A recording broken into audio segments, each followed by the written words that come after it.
कराची पाकिस्तान मुस्लिम league functional district south की सदर निदा तैमूर ने मीडिया से बातचीत करते हुए कहा है कि फंक्शनल लीग का मंशूर है कि लोगों की बुनियादी सहूलियात का ख्याल रखें और उनकी हर मुमकिन मदद करें।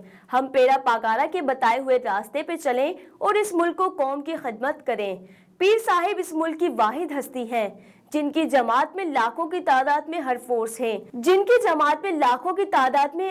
हैं जो पाक आर्मी के साथ शाना बशाना मिलकर मुल्क की हिफाजत करते हैं।